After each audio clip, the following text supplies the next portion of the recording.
Ce soir, nous allons poursuivre notre étude sur les origines de la dîme.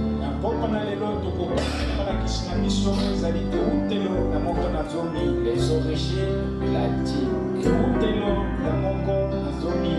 Et le point d'insistance se porte sur l'aspect historique de la dîme.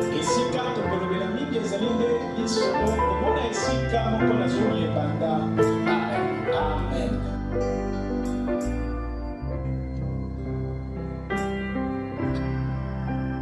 Je vous salue ce soir dans le nom du Seigneur Jésus-Christ.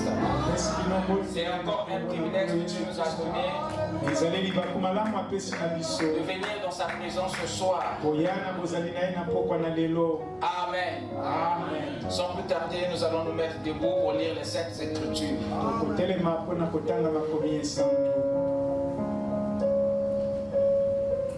Nous allons ouvrir nos Bibles dans le livre de la Genèse. Genèse chapitre 14. Le verset 17 à 24.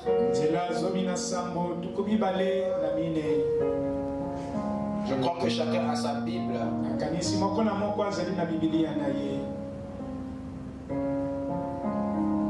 Genèse 14, 17, 24.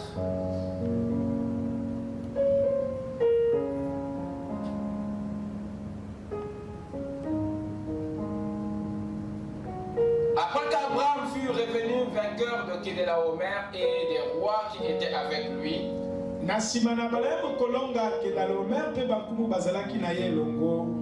le roi de Sodome sortit à sa rencontre dans la vallée de Chavé, qui est la vallée du roi.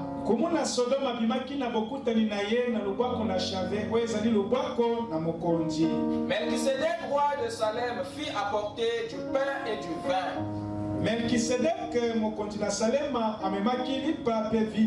il était sacrificateur du Dieu très haut. Il bénit Abraham et dit: béni soit Abraham par le Dieu très haut, maître du ciel et de la terre. Béni soit le Dieu très haut, qui a livré tes ennemis entre tes mains. Et Abraham lui donna la dîme de tout.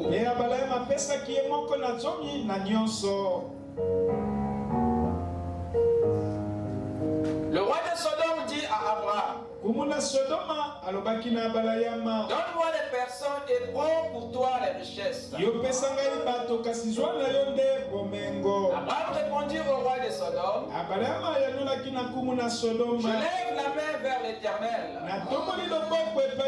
le Dieu très haut, maître du ciel et de la terre. Je ne prendrai rien de tout ce qui est à toi, pas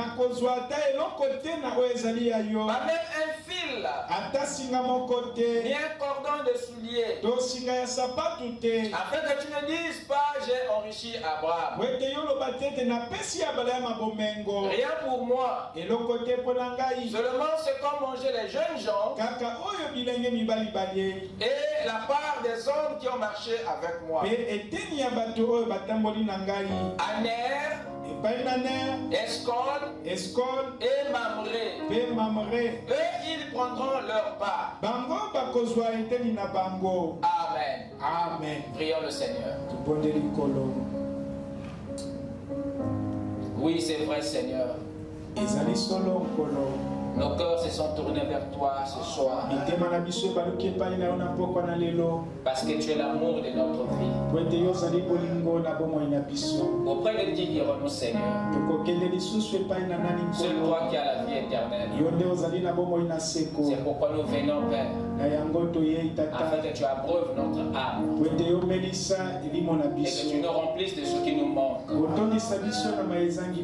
Seigneur notre Père, Ne nous laisse pas repartir tel que nous sommes venus. Laisse que la foi soit trouvée dans notre cœur. Afin que la sémence du royaume puisse germer dans des bonnes conditions. Jusqu'à devenir l'arbre de vie. Afin qu'à ta venue, Seigneur, tu récoltes le fruit. Donne-nous un entendement spirituel. Et viens nous remplir de ton Esprit Saint. Afin que l'image de Christ soit gravée au-dedans de nous. Nous voulons, Seigneur, t'appartenir. Sois l'alpha et l'oméga de cette réunion. Parcours chaque cœur, Seigneur, et ramène à la vie toutes les semences mortes. Toi, le grand soleil, viens brûler notre péché, viens brûler notre mauvaise vie, viens ôter, Seigneur, tout ce qui nous environne si facilement, car toute notre foi repose en toi, la parole. Pour le reste, ô Dieu, reçois la gloire et l'honneur dans le nom de Jésus-Christ. Amen. Amen. Que Dieu vous bénisse. Je vous prie de vous asseoir. Que le Seigneur ajoute ses nombreuses bénédictions à la lecture de sa parole. Amen. Amen. Ce soir, nous allons poursuivre notre étude sur les origines de la dîme.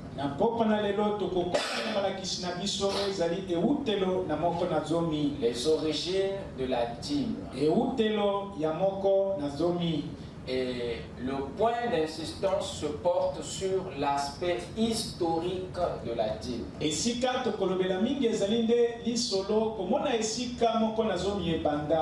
Amen. Amen. N'oubliez pas que le point que nous sommes en train d'étudier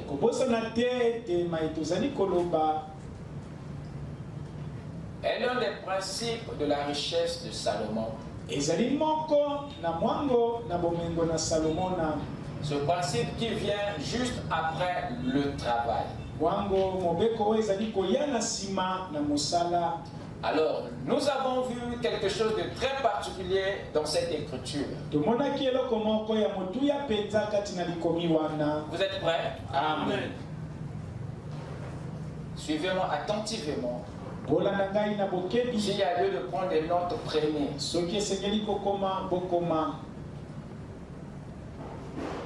Nous avons vu qu'il y a quelque chose de très important dans cette écriture. Et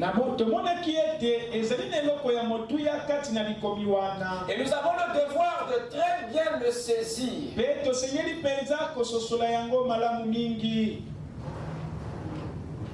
Parce que si nous passons à côté de cela, nous allons fermer notre porte de bénédiction. Nous avons ici deux grandes rencontres. Là dans Genèse 14, versets 17 à 24. Deux grandes rencontres. Il s'agit de la rencontre d'Abraham avec Melchisedec. Et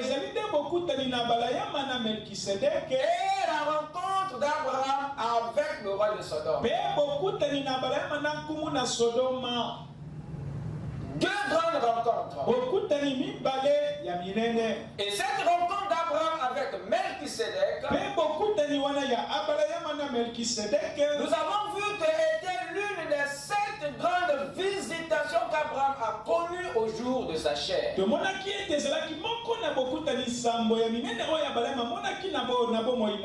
Avant cette visitation, avant la 4e rencontre, Abraham ne connaissait pas la dîme. Il connaissait les sacrifices et les offrandes, mais il ne connaissait pas la dîme.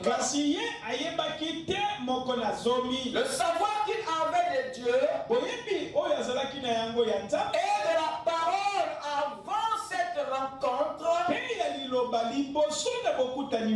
n'était pas assez pour l'éclairer éclairer à ce sujet. Malgré ses expériences, Abraham était ignorant au sujet de la dîme avant la rencontre avec Melchisedec. Et c'est Melchisedec qui est la personne qui l'a éclairé. Et c'est Melchisedec qui est l'esprit qui a éveillé Abraham sur cette fonde spéciale. C'est sa rencontre avec cette théophanie qu'il a éclairé à ce sujet. Est-ce que quelqu'un peut dire Amen? Amen. Vous me suivez? Amen. Il y a trois choses que Melchisedec avait amenées dans cette rencontre. Nous avons cité premièrement la communion. Et deuxièmement, c'était la bénédiction. Et troisièmement, c'est l'adoration. Voilà les trois choses que Melchi a amenées dans cette visitation. Ici, dans le livre de Genèse, vous pouvez lire et remarquer avec moi les trois apports de Melchisedec lors de la quatrième rencontre. Écoutez ce que le verset 18 dit. Melchisedec, roi de Salem, fit apporter du pain et du vin. Ça, c'est l'apport numéro 1. De qui? De Melchisedec. Il fit apporter du pain et du vin. Qu'est-ce que c'est? C'est la communion. C'est la communion. Il continue. Il était qui? Sacrificateur du Dieu très haut. C'est ce qu'il était, Melchisedec. Il bénit Abraham. Ça, c'est la bénédiction. Donc, c'est lui qui est venu avec la bénédiction d'Abraham. Il ne lui a pas apporté seulement le pain et le vin. Mais Melchi est venu avec la bénédiction. Parce qu'il y avait une malédiction qui devait être annulée. Est-ce que quelqu'un me suit? Amen. Et il dit, béni soit Abraham par le Dieu très haut, maître du ciel et de la terre. Béni soit le Dieu très haut qui a livré tes ennemis entre tes mains. Ce que Melchisedec est en train de faire, c'est un acte d'adoration. Après avoir amené la communion, Melchi bénit Abraham. Après l'avoir béni, Melchi se met à adorer. Melchi se met à élever le Dieu très haut. Comme pour montrer à Abraham la meilleure façon d'adorer. Tous ces actes étaient pour quelque chose. Est-ce que quelqu'un me suit? Amen. C'est très capital. Les trois apports de Melchi à la quatrième rencontre. Ces trois actes, avions-nous dit, n'étaient pas des actes ordinaires. Ils avaient chacun un caractère prophétique. Chaque acte de Melchisedec avait un caractère spirituel. Et tous ces actes eurent sur Abraham un impact spirituel inattendu. Quelque chose s'est produit en Abraham. Quelque chose d'inhabituel s'est produit en lui juste après que Melchisedec ait posé ses actes. Qu'est-ce que c'est? Abraham eut deux révélations juste après ces actes de Melchi. Abraham eut deux grandes révélations. La première révélation, c'est la révélation de qui était Melchisedec. Abraham sut par ces trois actes que l'homme qui lui donne le pain et le vin n'est autre que cette voix qu'il avait parlé en Chaldée, qui lui disait de quitter son pays d'origine. Abraham sut que cet homme était cet esprit qu'il avait montré les limites de la terre promise à Canaan. Abraham sut que cet esprit-là était l'homme qu'il avait visité entre Bethel et Haï. Lorsqu'il remontait de l'Égypte,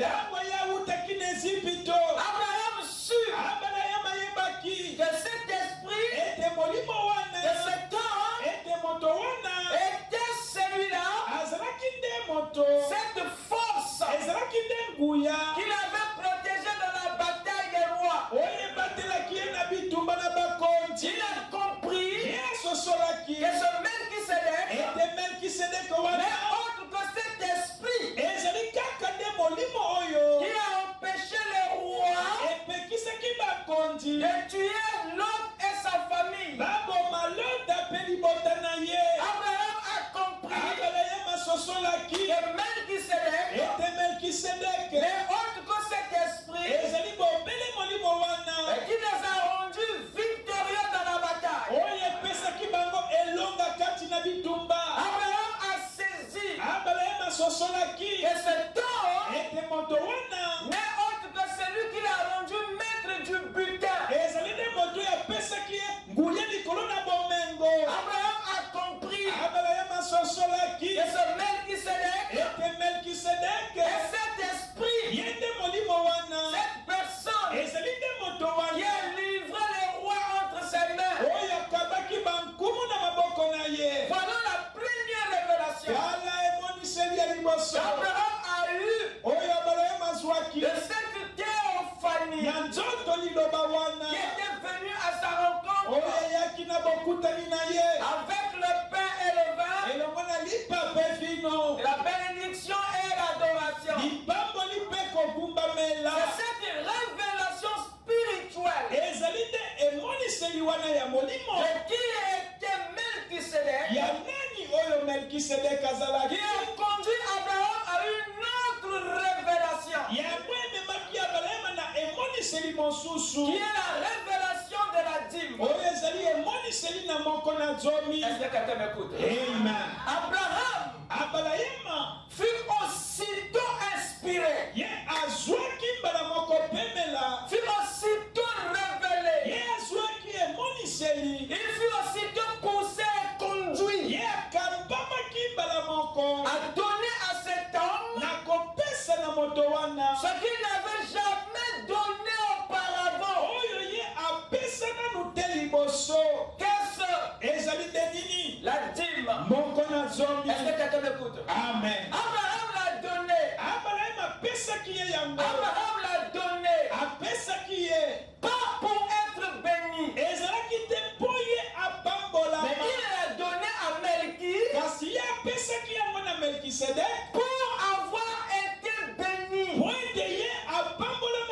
Je répète.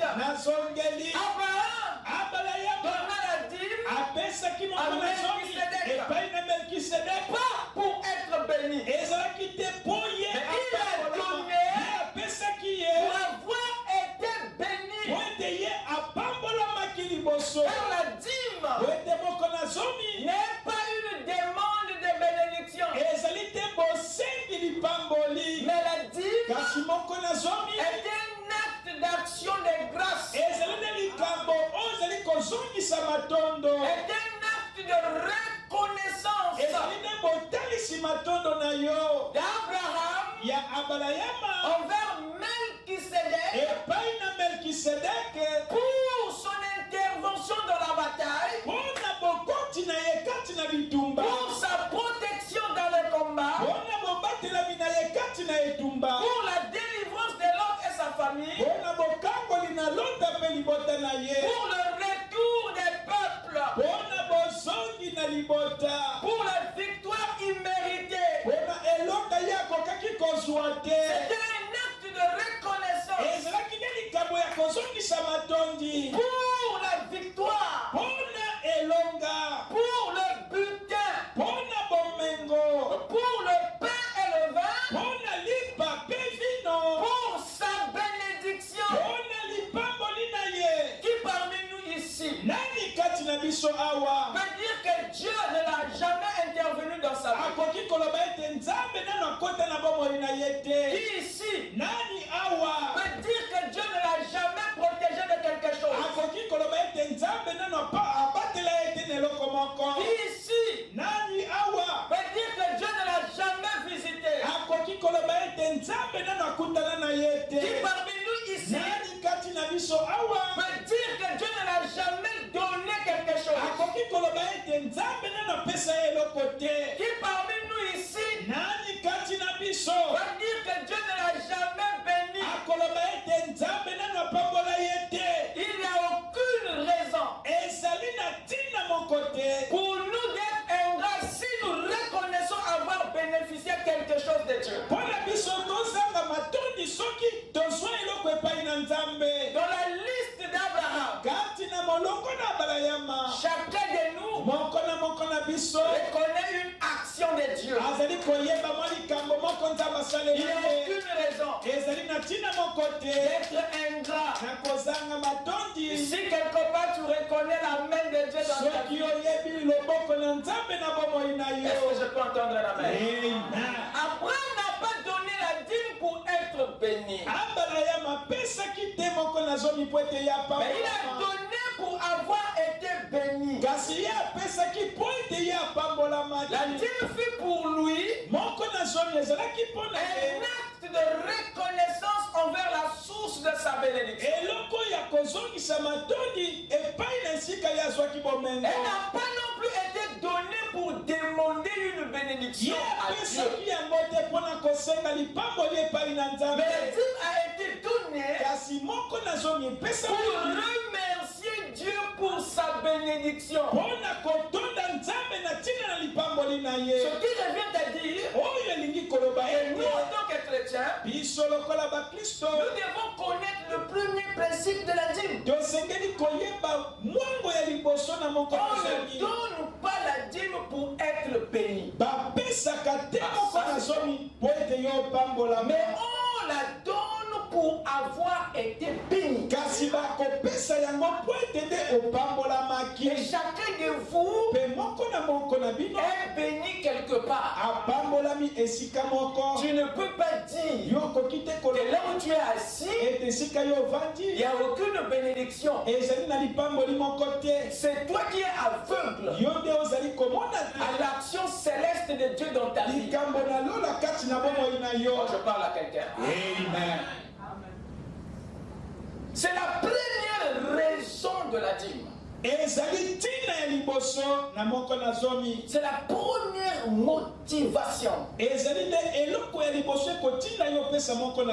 On la donne pour avoir été béni. La santé que tu as, qu'est-ce que c'est? Les enfants que Dieu t'a donnés. Qu'est-ce que c'est? Le travail que tu as. Les opportunités que tu as. La maison que tu as. La parcelle que tu as.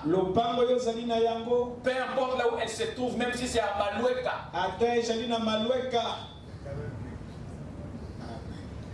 N'est-ce pas là des bénédictions? Personne ne peut dire qu'il n'y a pas la main de Dieu dans sa vie. Même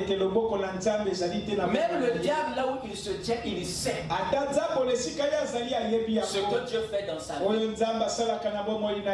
Avez-vous comment est-ce qu'ils ont supplié Jésus de leur laisser d'entrer au moins dans les pourcents? Ils ont reconnu. Donc là où même le diable est, il sait ce que Dieu fait. Même le don de grâce qu'il a. Vous écoutez ça? Amen. Parce qu'ils savent, la Bible dit, qu'il ne leur reste que très peu de temps. Maintenant ce petit temps-là qu'il a donné. Parce que Dieu pouvait décider le même jour. Ils savent la bonté de Dieu. Est-ce que vous écoutez ça? Amen. C'est cette reconnaissance. C'est cette reconnaissance envers la source qui nous ouvre les portes et qui nous attire d'autres bénédictions plus grandes que les premières. C'est cette reconnaissance. Dans cet acte de gratitude, c'est ça qui ouvre d'autres bénédictions plus grandes. Est-ce que quelqu'un peut dire Amen? Amen. Donc la dîme est d'abord un acte d'action de grâce. Avant d'être une bénédiction comme telle, elle est d'abord une action de grâce. Avant d'être une bénédiction pour quiconque la paye. C'est donc l'esprit de la reconnaissance que les patriarches ont donné la dîme. Et non dans l'esprit de la requête. J'insiste pour que vous ayez le contexte et l'esprit de la dîme. Vous devez savoir, number one. Quand je dis number one, ça veut dire qu'il y a toute une liste. Amen. Amen. Tous les patriarches ont donné la dîme dans l'esprit de la reconnaissance et non dans l'esprit de la requête. Et c'est cette action de reconnaissance qui ouvre d'autres bénédictions que vous connaissez qui sont liées à ça. Et c'est dans le même esprit de reconnaissance que Dieu voulait que Israël la paye sous la loi au temps de Moïse. C'est dans le même esprit de reconnaissance que Dieu veut que nous la payons aujourd'hui sous la grâce. Vous écoutez ça? Amen. L'esprit de la dîme n'a jamais changé. Il a été payé avant la loi. Dans l'esprit de la gratitude. Et elle a été reconduite introduit dans la loi pour être offert dans le même esprit. Et aujourd'hui, sous la grâce, et c'est dans le même esprit que cela est donné. Quelqu'un peut dire Amen. Amen. Regardons un peu Genèse 28. Genèse 28, verset 20 à 22. Et c'est un peu de saisir cet esprit. Jacob fit un vœu en disant, si Dieu est avec moi et me garde pendant ce voyage, et des habits pour me vêtir, et si je retourne en paix à la maison de mon père, alors l'Éternel sera mon Dieu. Cette pierre que j'ai dressée pour monument sera la maison de Dieu, et je te donnerai la dîme de tout ce que tu me donneras. Écoutez-moi très bien. Il y a 5 demandes dans la prière de Jacob. La première, c'est la présence de Dieu. Parce qu'il dit, si Dieu est avec moi. Vous écoutez ça? Amen. Et la deuxième, c'est la protection. Parce qu'il a dit, et s'il me garde pendant ce long voyage. La troisième, c'est la nourriture. S'il me donne du pain à manger. La quatrième, c'est la couverture. Voilà les vêtements. Car il dit, des habits pour me vêtir. Et le dernier, c'est la tranquillité de l'esprit. Car Jacob dit, et si je retourne en paix à la maison de mon père. Voilà les 5 prières de Jacob. Alors que ferait Jacob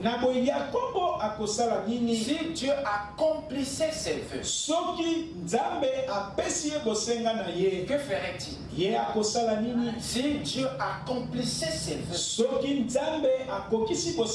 La Bible dit, Jacob promit 3 choses. 1. L'Éternel sera mon Dieu. 2. La pierre, ce monument, sera la maison de Dieu. 3. Je donnerai la dîme de tout ce qu'il me donnera. Jacob nous fait savoir ici que sa dîme serait une action de grâce. C'est-à-dire une chose qu'il donnerait à Dieu en signe de remerciement, en signe de reconnaissance aux 5 bénédictions que Dieu lui aurait accordées. Est-ce que vous me suivez? Amen. La dîme est une offrande spéciale qui se donne dans un esprit d'action de grâce. C'est ce qui est ici. Et c'est dans cet état d'esprit que cette offrande se donne. C'est dans cet état d'esprit qu'Abraham, notre père, l'a donné. C'est dans le même état d'esprit que Jacob l'a donné. Et c'est dans le même état d'esprit que Israël le donnait sous la loi. C'est dans le même état d'esprit que l'Église doit la donner sous la grâce. L'esprit de la dîme n'a jamais changé. Est-ce que vous écoutez ça? Amen. Alors s'il n'y a pas cet esprit derrière cette offrande, il y a un problème. Il y a une amertume. Vous écoutez ça? Amen. Alors à ce moment-là, vous détruisez, vous ôtez le sacré. Parce qu'il y a une attitude qui doit accompagner une offrande. Et Dieu ne regarde pas seulement ce que tu donnes, mais Dieu regarde aussi à ton état émotionnel. Tu le donnes avec quelle émotion? Tu le donnes avec quelle attitude? Tu le donnes avec quel état d'esprit? Est-ce que tu regrettes? Est-ce que tu souffres? Tu regardes aussi à l'état de ton cœur lors du don. Est-ce que vous me suivez? Amen. Raison pour laquelle la Bible prend le soin de nous donner ces indicateurs. Parce que ce n'est pas une offrande comme les autres. Ceci est une offrande spéciale qui est au-dessus des offrandes ordinaires. Est-ce que je parle à quelqu'un? Amen. Dites Amen. Amen. Allez-y avec moi dans Deutéronome 12. Versets 4 à 6. Écoutez ce qui est dit ici. Vous n'agirez pas ainsi à l'égard de l'Éternel, votre Dieu. Mais vous le chercherez à sa demeure. Et vous irez au lieu que l'Éternel, votre Dieu, choisira parmi toutes vos tribus.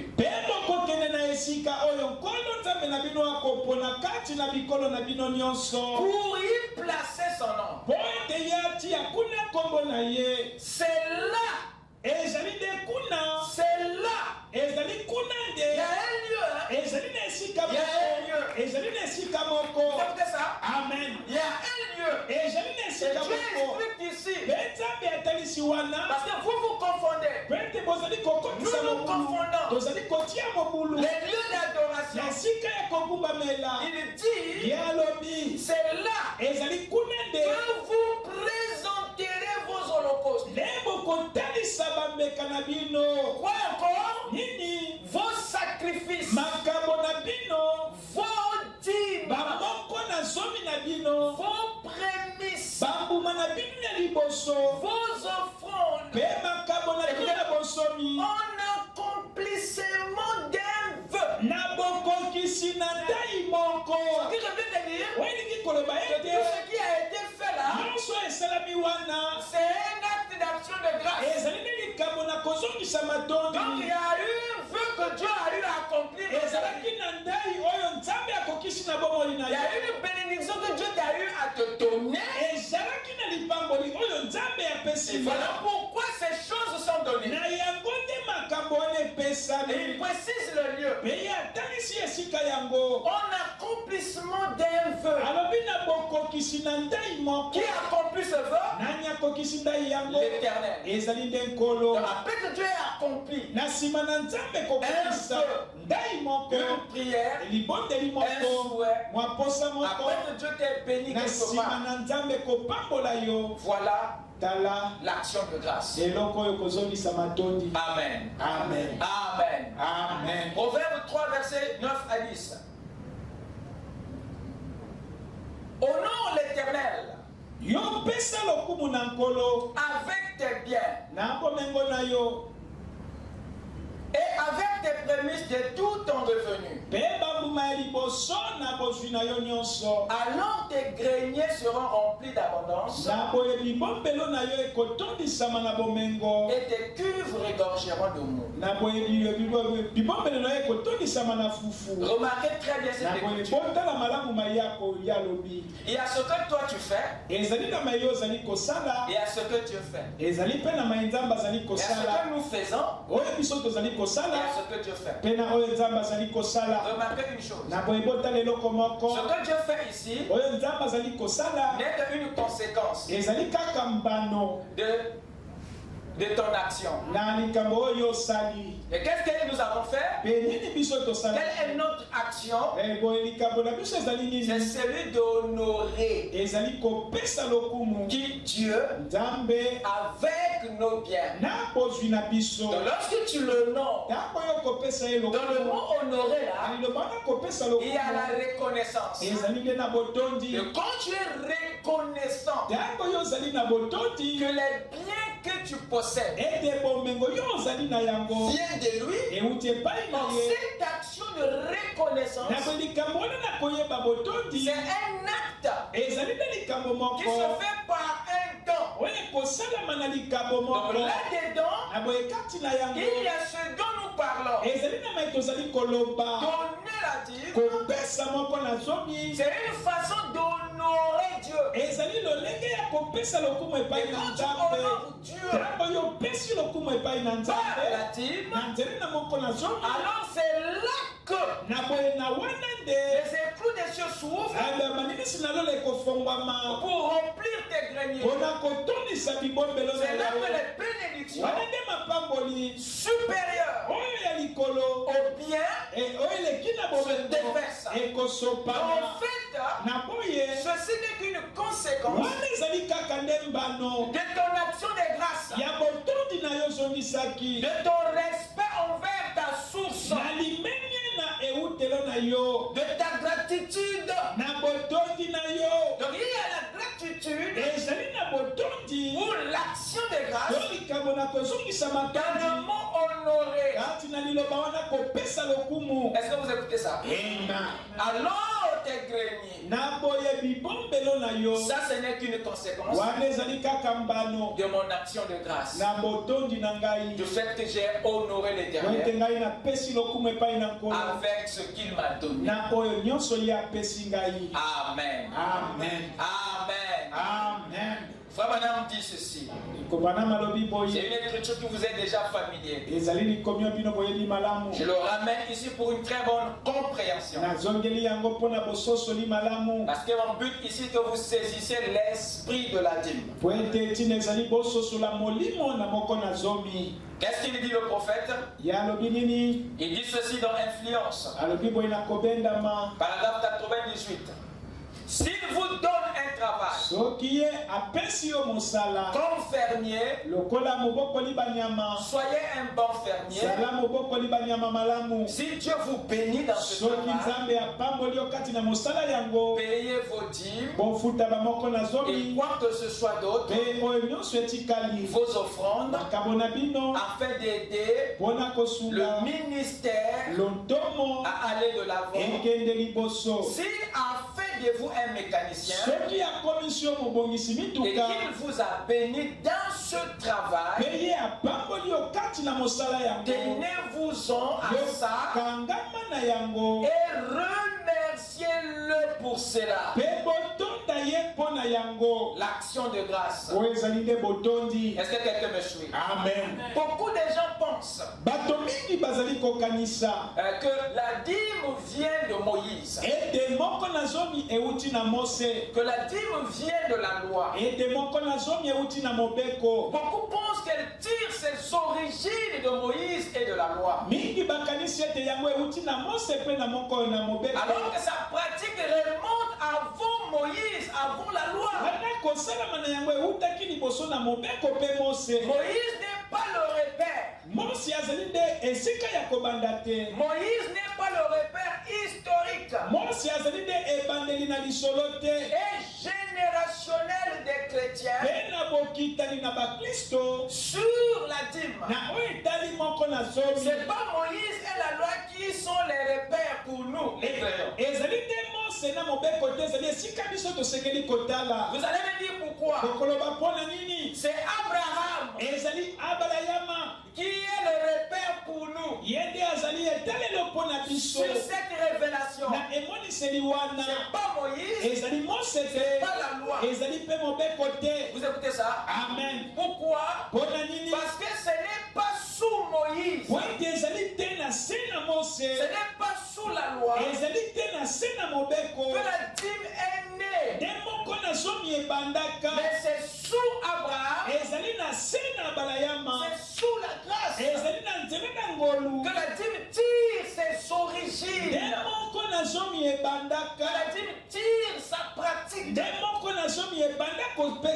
Pour la première fois, elle vient de quoi? Elle vient d'Abraham, elle vient de la grâce. La dîme n'est pas l'inspiration de la loi, mais elle est l'inspiration de la grâce. Qu'est-ce que je veux dire par là? La grâce, c'est celle qui a inspiré ça. Et la grâce n'est pas une dispensation qui a commencé seulement avec Christ. Vous devez aussi le comprendre. Ça n'a pas seulement commencé avec Christ, mais la grâce est une alliance qui a commencé avec le patriarche Abraham. Remarquez, il est dit ici dans Genèse que Melchisedec avait apporté quoi? Le pain et le vin. Or le pain et le vin que Abraham avait reçu de Melchisedec était le symbole de sept choses. Le symbole de sept choses. Le pain et le vin était le symbole de la croix. Vous devez le savoir. Le pain et le vin que Melchi a apporté était le symbole de la croix. Vous devez le savoir. Le pain et le vin était aussi le symbole de la réconciliation. Le pain et le vin c'était aussi le symbole de la communion.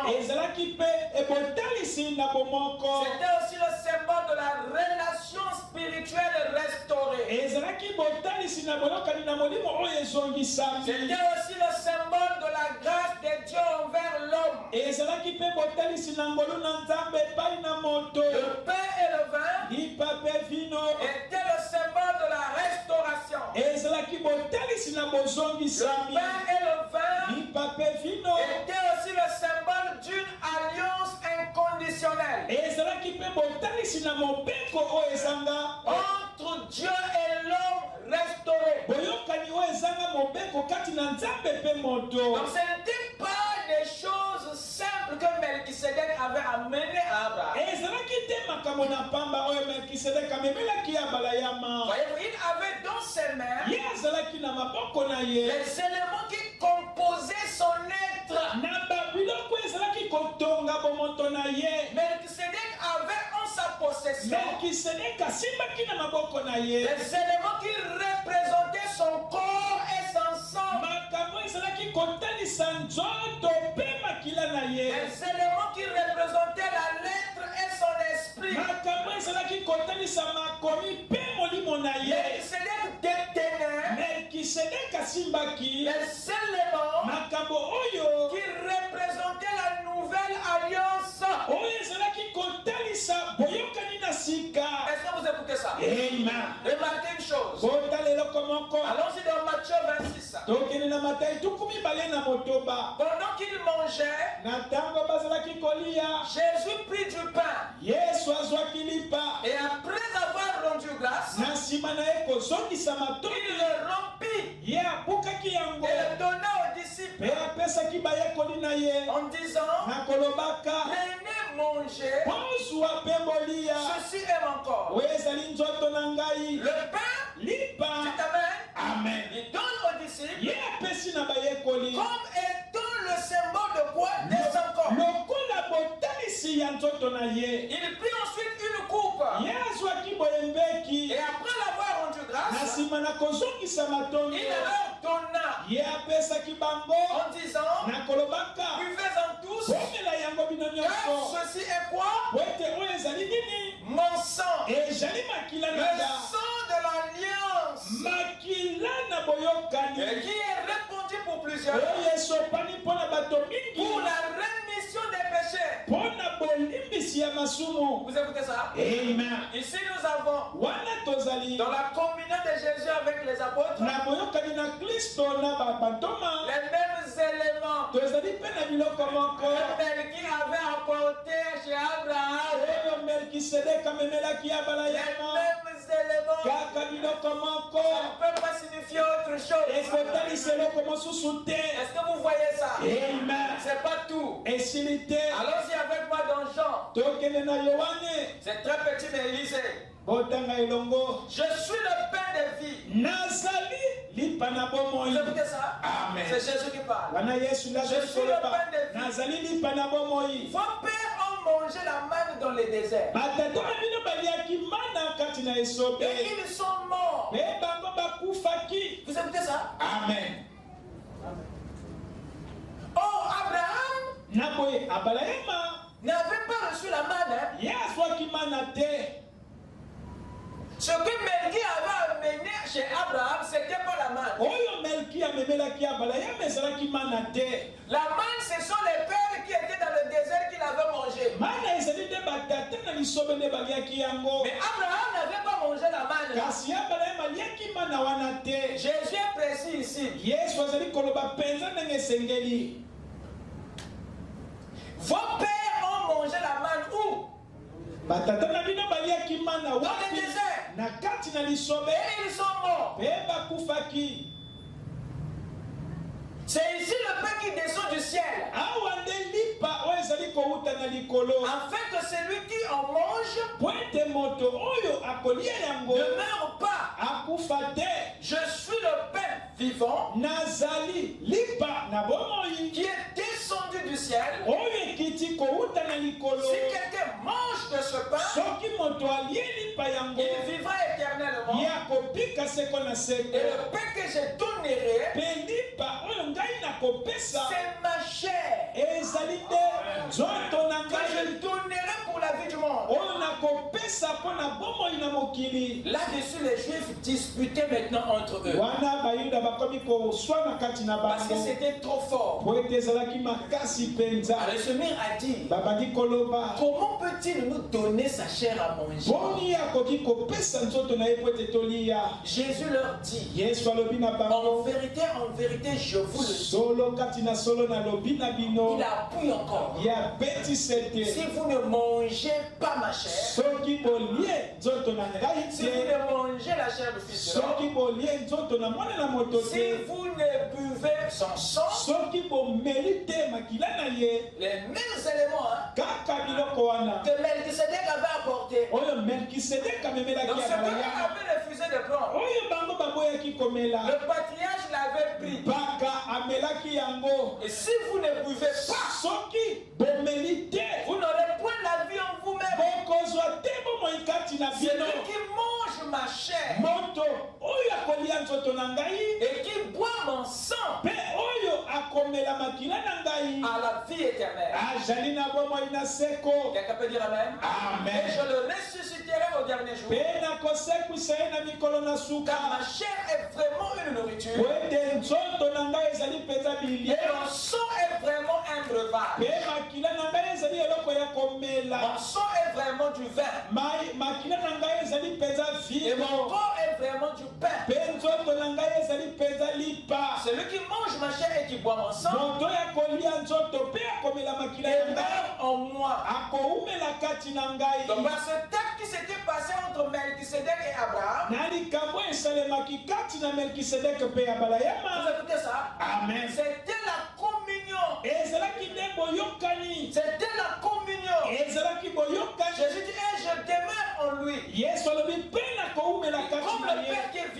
envoyé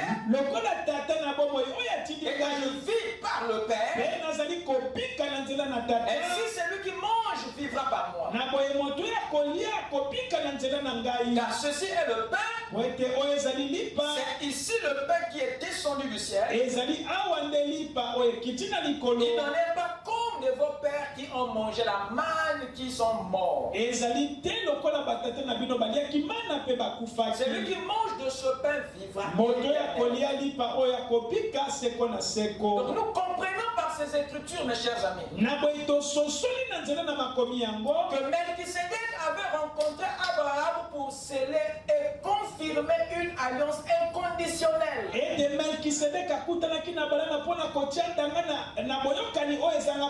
Une alliance inconditionnelle de grâce. Car la communion que Melchisédek a eue avec Abraham, dans la vallée de Chavé, est la même communion que Christ et les apôtres ont pris plus tard au même endroit. Toutes ces écritures nous laissent croire de façon claire qu'Abraham et Melchisédek avaient traité sous une alliance inconditionnelle de grâce et non sous une alliance conditionnelle de loi. Car le pain et le vin de Melchisédek préfiguraient l'alliance de Golgotha et non de Sinaï. Est-ce que vous êtes avec moi? C'était le symbole de la nouvelle alliance. Donc cela nous avait déjà précédé. Donc c'est Melchi qui traite avec notre patriarche, mais sous une alliance qui viendra plus tard. Mais Abraham était déjà sous cette alliance. Est-ce que vous écoutez ça? Regardez ce que le prophète déclare. Dans Hébreux chapitre 7, il dit ceci. Juste avant de terminer, vous souvenez-vous de l'alliance inconditionnelle que Dieu a faite avec Abraham? Et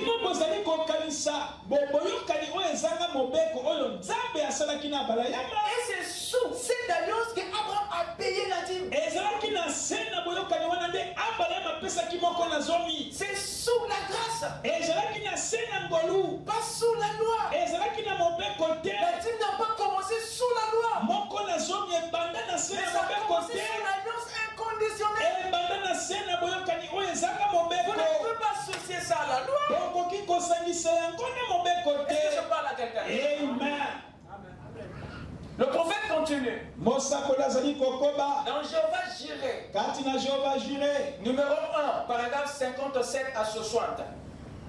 Jéhovah Jireh de 1964. Je vais lire pour vous. Une autre chose que je voudrais vous faire remarquer. Ici au chapitre 12, c'est que l'alliance était entièrement inconditionnelle.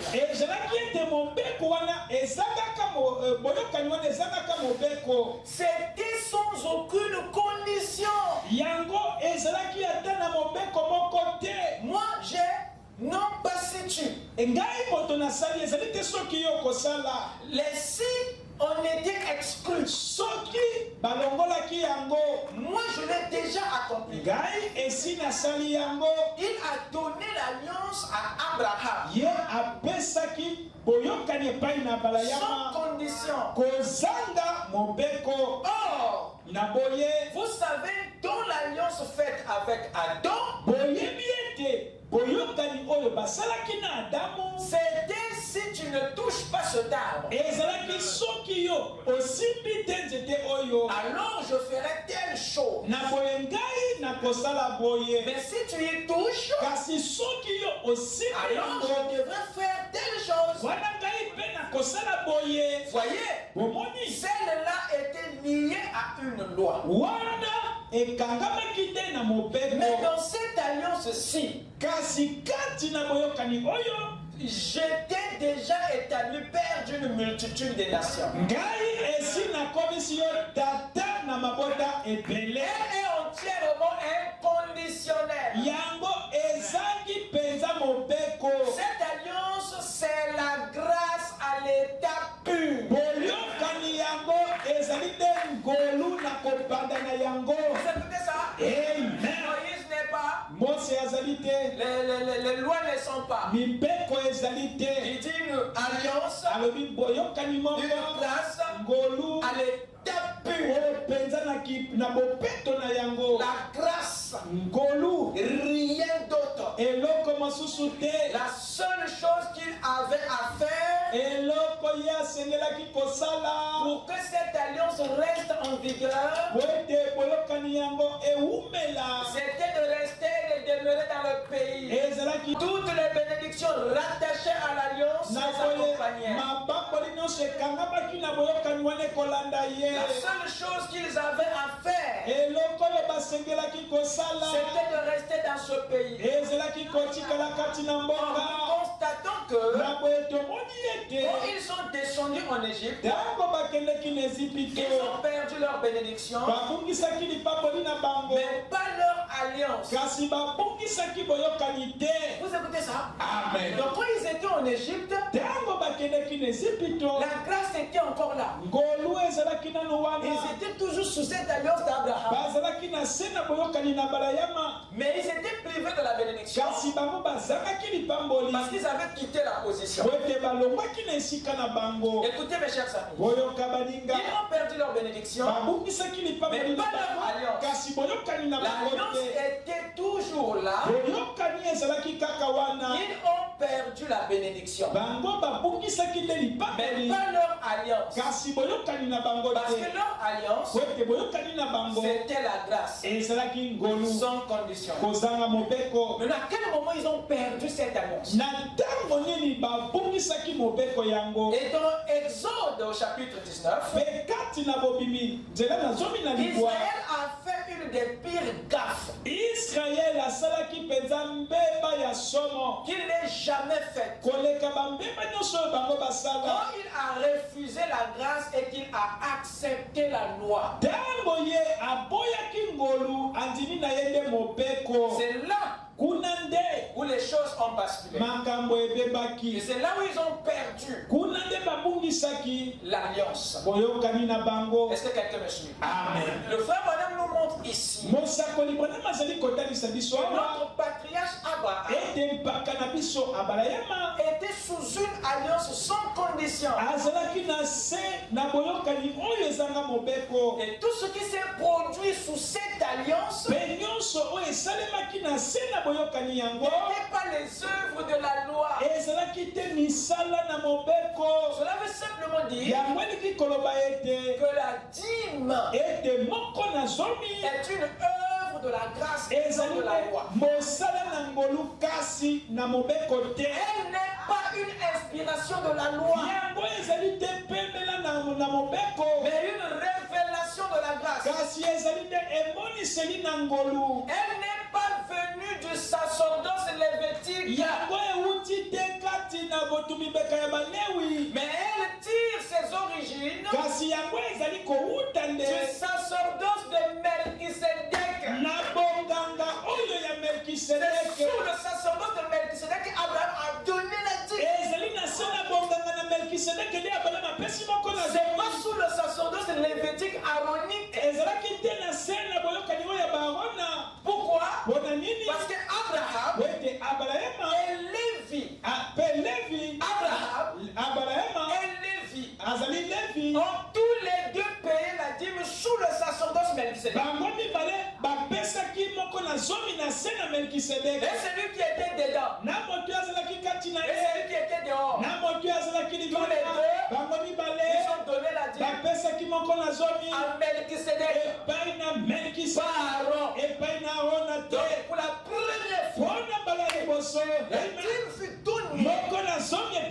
sous le sacerdoce Melchisédek.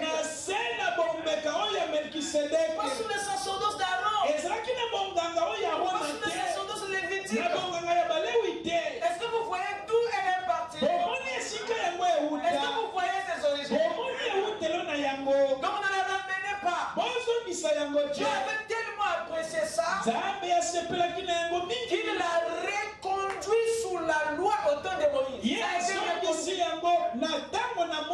Parce qu'il avait apprécié la loi. Et comme ce texte fait partie des choses qui ouvrent nos bénédictions, Dieu insiste. Et il est préoccupé à notre bénédiction. Et cette offrande fait partie des clés qui montrent le ciel à vous donner ce qui est gardé pour vous. Mais cette fenêtre ou cette porte ne s'ouvre que par des actes que vous posez dans sa direction.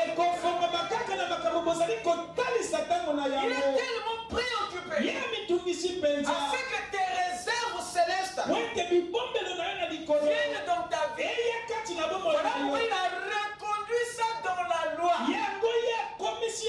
Afin que toutes vos bénédictions continuent à vous suivre dans toutes les dispensations. Mais l'Église n'a pas compris ça. Elle se met à combattre la chose qui ouvre même une porte. Croyons que c'est le fruit de Moïse, c'est le fruit de la loi. Ça n'a rien à voir avec la loi.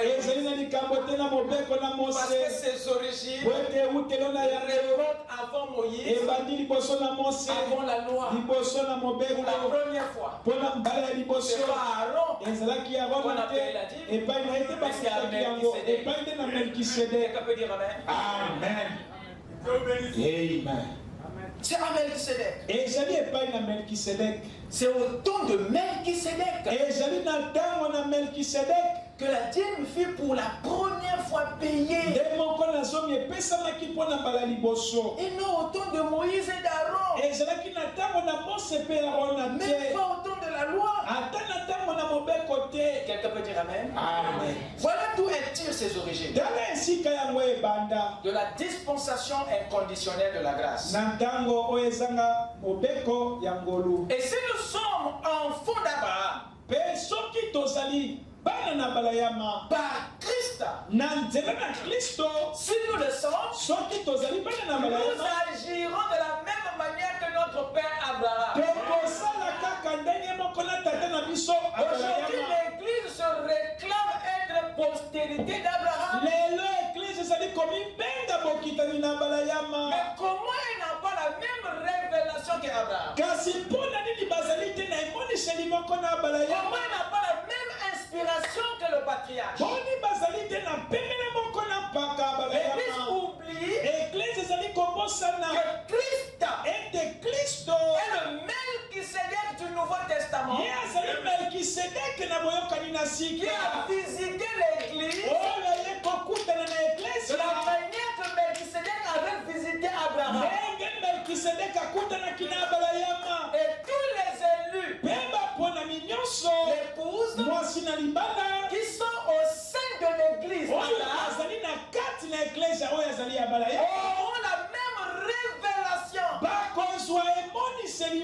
auront la même inspiration sur la dîme. Comme Lévi, on avait eu dans le règne d'Abraham en son temps. Quand Melchi a visité Abraham, en Abraham il y avait Lévi. Vous écoutez ça? Amen. Est-ce que vous écoutez ça? Amen. Quand Abraham était là, en lui il y avait Lévi. Donc si Abraham est le type de l'Église, donc Lévi sera le type de l'élu, de l'épouse. Vous écoutez ça? Amen. Alors si vous êtes ces élus-là qui sont dans l'Église, parce que la Bible dit il y a beaucoup d'appels l'église sort du monde. Mais l'épouse sort de l'église. C'est ça? Dans le monde, il y a l'église. Mais dans l'église, il y a les élus. Est-ce que vous me suivez? Amen. Donc Melchi visite Abraham. En Abraham, il y avait Lévi. Parce que Paul nous fait savoir que c'est Lévi qui avait payé pour Abraham. Donc les deux sont impliqués dans ce acte. Mais vous, qui êtes-vous? Êtes-vous Abraham? Ou vous êtes Lévi? Si vous êtes Lévi, soyez-en sûrs que le jour où Melchisedec va visiter l'église, il y aura des élus, il y aura une épouse, il y aura la même inspiration qu'Abraham, en son jour. Amen. La Bible dit que Jésus-Christ est le même hier avec Abraham, aujourd'hui avec vous, et demain pour toujours avec votre postérité. J'ai actualisé, hein?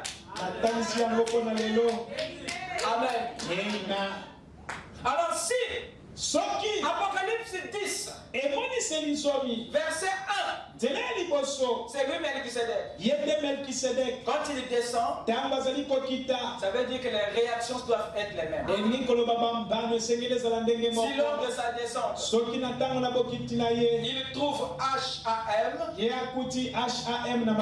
Abraham, ça veut dire que dans cet Abraham, il y a une épouse. Donc il y aura la même inspiration.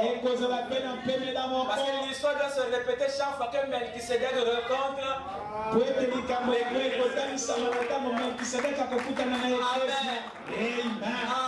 Amen. Donc si nous sommes des Lévites qui se trouvent dans l'église, nous aurons la même révélation. Alors on va terminer rapidement. Allons-y dans Galates 3 verset 7 à 10. Écoutez ce qui est dit ici. Reconnaissez donc que ce sont ceux qui ont la foi qui sont fils d'Abraham. Je relis, hein? Il reconnaissait. Donc ce sont ceux qui ont la foi. Qui sont quoi? Fils d'Abraham. Qu'est-ce que la foi? La foi c'est la révélation. La foi c'est l'inspiration. Donc ceux qui ont la révélation là, c'est ceux qui sont fils d'Abraham. Parce qu'Abraham lui aussi, il avait la révélation sur la chose. Et tous les enfants d'Abraham sont reconnus par la foi. Ils sont tous spirituels. Ils ne voient pas les choses de la même manière. Est-ce que vous écoutez ça? Paul continue. Aussi l'écriture prévoyant que Dieu justifierait les païens par la foi. Vous écoutez ça? Amen. Dieu va justifier les païens par la foi. Donc Dieu voit la foi dans cet homme que tu qualifies de païen. Dieu voit la foi. Quand tu vois un païen, mais Dieu le justifie parce qu'il croit Dieu mieux que toi. Il continue. Il a d'avance annoncé cette bonne nouvelle à Abraham. Toutes les nations seront bénies en toi. De sorte que ceux qui croient sont bénis avec Abraham le croyant. s'attachent aux œuvres de la loi sont sous la malédiction. Je répète, tous ceux qui s'attachent aux œuvres de la loi sont sous la malédiction. C'est cette écriture que les gens utilisent pour montrer que ceux qui continuent à payer la dîme aujourd'hui, voyez-vous, sont sous la malédiction de la loi. Parce qu'ils pensent que la dîme est un acte de la loi. Or, nous comprenons par les Écritures que la dîme n'est pas une œuvre de la loi. C'est une œuvre de la grâce. Et quiconque la donne montre là une preuve où elle est sous la grâce et non sous la loi. Est-ce que quelqu'un peut dire Amen? Amen. Amen. Galates 3. Galates lokapona misato. Et si vous êtes à Christ, soki bozali ya Kristo, vous êtes donc la postérité d'Abraham. Bozali boye bakitani na balayama. Héritier. Basangoli selon la promesse. Kolanisama elaka. Vous écoutez ça? Amen. Donc il y a un lien entre Christ et Abraham. Et je na boyoka ni kati na Kristo pe abalayama. Tu ne peux pas prétendre être de Christ. Yoko kite koloba eto zali ya Kristo. Si et seulement si soki kaka il n'y a pas une partie d'Abraham en toi. Ozali tene teni abalayama kati na yo. Pas possible. Et koki ko sala. Non monsieur. Tendeko. Jean 8.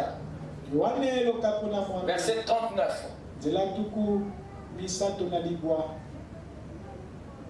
Jean 8, verset 39.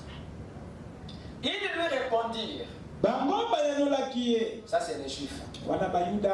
Notre père, c'est Abraham. Jésus leur dit. Si vous étiez enfant d'Abraham, vous feriez les œuvres d'Abraham. Alors que fit Abraham? Parmi les œuvres d'Abraham figure ceci. En effet, Melchisédek, roi de Salem, sacrificateur du Dieu très haut, qui alla au devant d'Abraham lorsqu'il revenait de la défaite des rois, qui le bénit et à qui Abraham donna la dîme. Voilà les œuvres que Abraham, l'une des œuvres que Abraham a faites sous cette alliance. Donc Jésus montre à ses frères juifs que si vous réclamez être d'Abraham, vous devez alors faire les mêmes œuvres qu'Abraham. Parce que si vous dites être ses enfants, vous êtes alors de la même sémence que nous. Vous êtes alors de la même foi. Vous aurez la même révélation. Quelqu'un peut dire Amen? Amen. Et Abraham lui-même, et Lévi qui était en lui,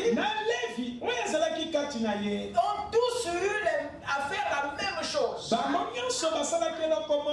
Mais comment les Juifs qui se réclament être descendants d'Abraham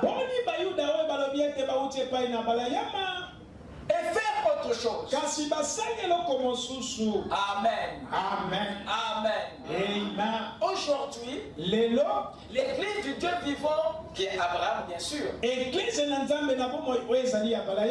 sa 7e rencontre avec Dieu. Depuis Paul, Éphèse, ce qui veut dire qu'il y a plus de doute au sujet de cette révélation. Quelqu'un peut dire Amen? Amen. Parce que l'épouse que Dieu visite au 7e âge est un corps qui est déjà instruit sur cette révélation par Melchisedec, qui est le Seigneur Jésus-Christ lui-même. Je vous le dis, je ne boirai plus désormais du fruit de la vigne jusqu'au jour où j'en boirai de nouveau avec vous dans le royaume de mon Père. Jésus avait promis avoir une autre communion dans le royaume. Vous écoutez ça? Amen. Dans le royaume. Et aujourd'hui, chacun de nous est dans le royaume. Parce que le statut de l'église a changé. Vous écoutez ça? Amen. Dans l'Apocalypse, il est dit, écrit à l'ange de l'église. Écrit à l'ange de l'église. Après il dit, il a fait de nous. Nous qui? L'église. Il a fait de nous un royaume. Est-ce que vous écoutez ça? Amen. Est-ce que vous écoutez ça? Amen. Il y a une sainte scène. Il y a une communion ici qu'il va avoir dans le royaume. Ce qui veut dire que lui-même sera le Melchisedec. C'est lui notre Melchisedec. Est-ce que vous êtes là? Amen. Est-ce que vous êtes là? Amen. Amen. Amen. Écoutez, Paul ajoute. Supportez-moi, je suis en train de finir. Christ ne sait pas non plus attribuer la gloire de devenir souverain sacrificateur. Mais il la tient de celui qui lui a dit, tu es mon fils, je t'ai engendré aujourd'hui. Comme il dit encore ailleurs, tu es sacrificateur pour toujours, selon l'ordre de Melchisedec. Hébreux 5:10 dit, Dieu l'ayant déclaré souverain sacrificateur, selon l'ordre de Melchisedec. Christ, il est le souverain sacrificateur de l'église. Or, le travail, l'une des tâches du souverain sacrificateur, d'après Hébreux 7, verset 9 à 10, l'une des rôles du souverain sacrificateur est celui de présenter à Dieu les offrandes du peuple. Or, le peuple a plusieurs types d'offrandes. Alors, si Christ est notre souverain sacrificateur, il faut qu'il apporte, il faut qu'il présente nos offrandes au Père. Vous écoutez ça? Est-ce que vous écoutez ça? Amen. Et parmi ces offrandes, il y a le sacrifice de nos lèvres. Parmi toutes ces histoires, il y a le don de votre être et tout ce qui va avec nous. Est-ce que vous écoutez ça? S'il est le souverain sacrificateur, alors il doit nous apporter les mêmes éléments qu'il avait apporté à Abraham. Et nous aussi, en retour, par reconnaissance, on doit lui apporter aussi quelque chose de spécial. D'abord, vous-même, est-ce que vous êtes là dit que Christ attend? Est-ce que vous écoutez ça?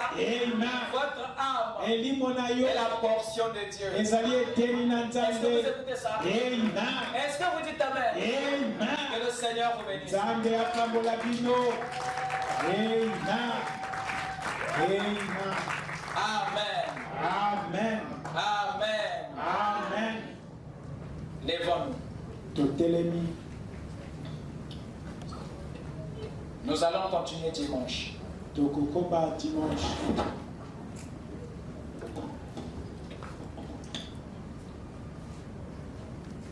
Frère Branham dit dans la prédication, un prophète qui rougit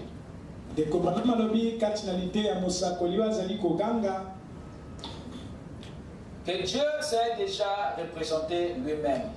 Que Dieu s'est déjà représenté lui-même auparavant dans la plénitude.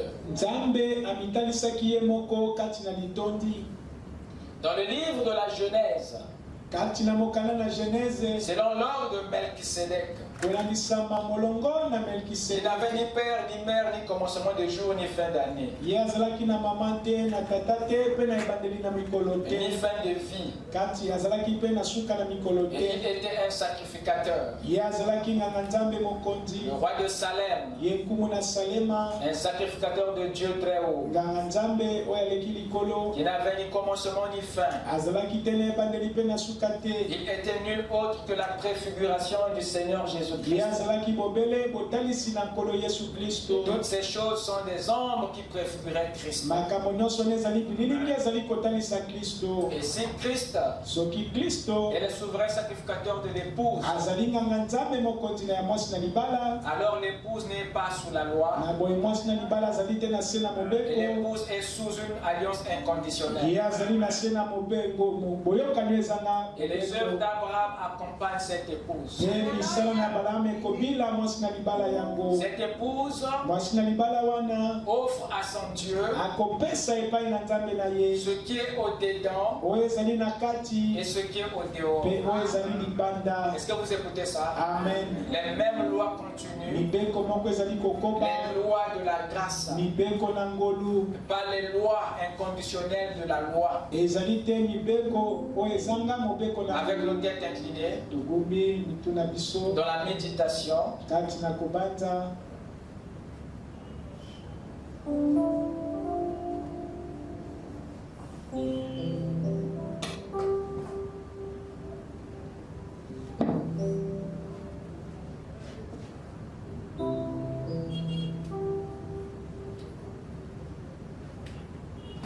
ne m'oublie pas au-dessus.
pour tout ce qui les concerne.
Si tu as une requête dans ton cœur, lève simplement ta main. Pendant que nous nous approchons de Dieu par la prière, lui qui regarde derrière chaque main verra ce qui est dans ton cœur. Seigneur notre Dieu, nos mains sont levées comme un célon et nous venons auprès de toi pour te dire, Seigneur, que tu es le seul homme fort. Et devant toi, Seigneur, tous genoux fléchis. Nous venons pas non sous ton trône de justice, mais nous venons sous ton trône de grâce pour implorer ta miséricorde. Parce que, Seigneur, nous sommes des hommes de faiblesse. Merci de nous avoir secoués ce soir, de nous avoir instruits, Père, d'avoir ôté les doutes, d'avoir ôté la confusion sur les origines, Seigneur, de cette offrande spéciale qui est la dîme. Oh, toi, les souverains sacrificateurs de notre vie, tu es le même hier, aujourd'hui, éternellement. Si tu l'as prélevé hier, tu le préléveras aussi aujourd'hui. Et la première des choses que nous te demandons, Seigneur, que nous t'offrons comme dîme, Seigneur, c'est notre cœur à nous. Reçois-nous, Seigneur, comme cette dîme, Père, comme cette partie de toi. Et nous voulons l'être, Père Céleste. Raison pour laquelle, étant des dîmes éternelles, nous donnons la dîme de tout ce que, Seigneur, tu nous donnes. C'est pour nous une action de grâce. C'est pour nous un acte de gratitude. Envers toi et notre source de bénédiction. Merci, Seigneur. Merci, Père, de nous avoir éclairés. Que tous les enfants d'Abraham qui ne sont pas Christ, Seigneur Dieu, soient inspirés de la même manière que Abraham est levé sous cette rencontre de l'Apocalypse 10 de l'ange puissant, Seigneur. Nous nous remettons à toi. Va avec chacun de nous, Seigneur, et puisses-tu briser, Père, les malédictions de ton peuple. Puisses-tu briser, Seigneur, toute forme d'envoûtement. Puisses-tu briser, Père, les maladies, Père, assis sur les promesses, revêtu de ton onction suprême. Je déclare béni dans peuple. Je déclare guéris ton peuple. Et guéris de tous les maux. Et j'ordonne à la bénédiction de descendre. Et que les anges des cieux accompagnent ton peuple. Et que ton sang, Seigneur, nous lave de tous nos erreurs. Et que maintenant, Père, chacun soit baptisé du Saint-Esprit, rempli de ton esprit, Seigneur, pour marcher, Père, sur les escorpions, au-dessus des serpents, est-ce que, oh Dieu, la tempête de chaque ville se calme, Seigneur, et que ton autorité accompagne ton peuple, que cette révélation de qui est Melchisédek, et cette révélation de la dîme, Seigneur, soit dans chaque cœur. Accorde le Père, car nous offrons à toi comme les dîmes éternelles. Dans le nom de Jésus-Christ, tout avons été prié. Amen. Amen. Que Dieu vous bénisse. Allez dans la main du Seigneur. Nous remercions le Seigneur pour ce merveilleux sermon de ce soir.